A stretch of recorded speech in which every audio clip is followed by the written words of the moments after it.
তুই আমার প্রেমিকাকে নিয়ে ওই কি করবি? তুই সারা এই শুভ রাত্রে সারা তুই ফুল সজ্জা করবি রে, তুই ফুল সজ্জা করবি না।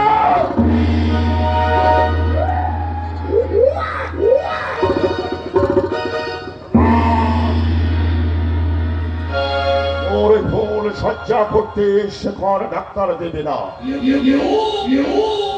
তোর ফুল সজ্জা রাতে তোর ফুলের বিছানা কে থাকবে?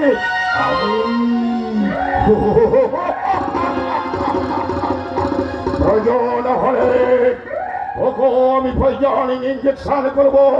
সুচ হয়ে যখন প্রবেশ করেছি ফল হয়ে আমি বেরিয়ে যাব। এই বাড়িতে যখন এসেছি তখন এই বাড়ির একটা মতর চাকর ছিল, তার সঙ্গে একবার মাত্র আমার পরিচয় হয়েছিল।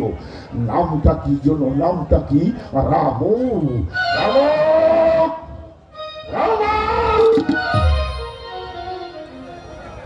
আমি এসেছি ডাক্তার বাবু।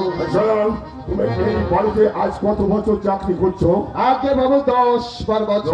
10-12 বছর, তাই না? হ্যাঁ।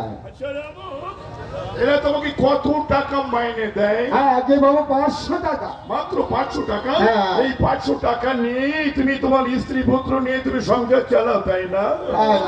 আচ্ছা বাবু, তুমি যদি আমার একটা কাজ করে দিতে পারো তাহলে তোমাকে আমি 1000 টাকা মাইনে দেব।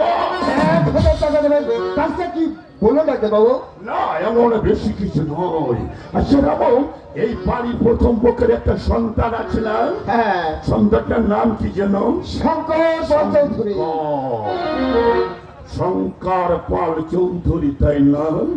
ওই শঙ্কর পাল চৌধুরীকে আমি কি করবো জানো? কি করবেন? ওটাকে আমি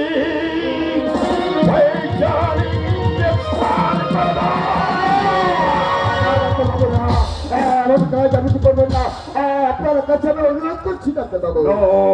তুমি যদি ওই বাচ্চাটাকে আমার কাছে নিয়ে এসো তাহলে তোমাকে শুধু 1000 টাকা মাসে দেবে না, তোমাকে 10,000 টাকা তোমাকে এখন আমি পুরস্কার দেবো।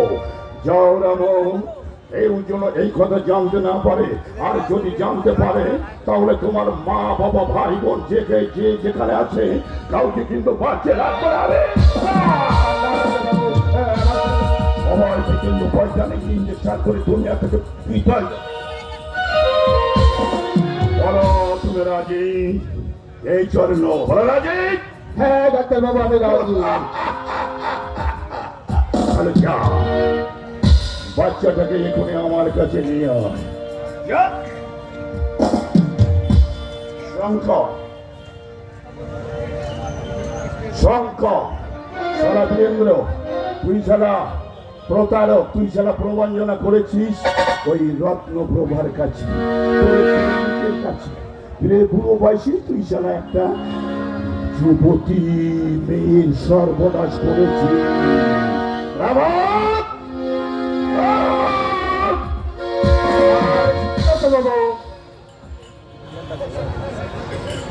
ওখানে বসিয়ে দিই। দাদা সময় লাগবে রে।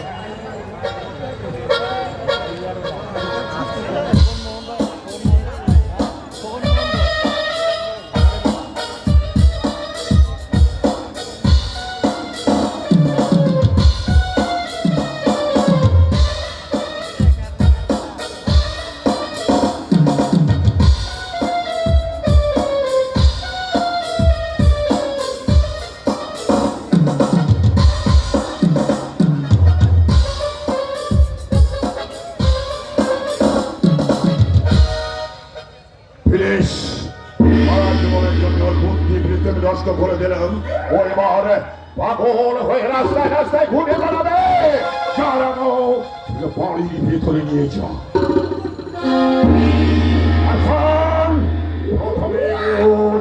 জ্ঞান ফেরার সঙ্গে সঙ্গে করে তো খেতে চাইবি, তখন না ওকে একটু গরম দুধ খাইয়ে দিবি।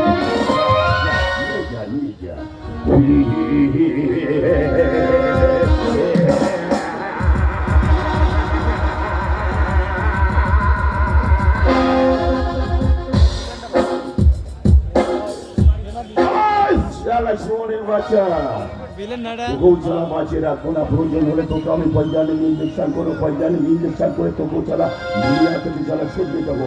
আরে এর সাথে মালিক কে হবে? এই শেখর ডাক্তার দুরান্ত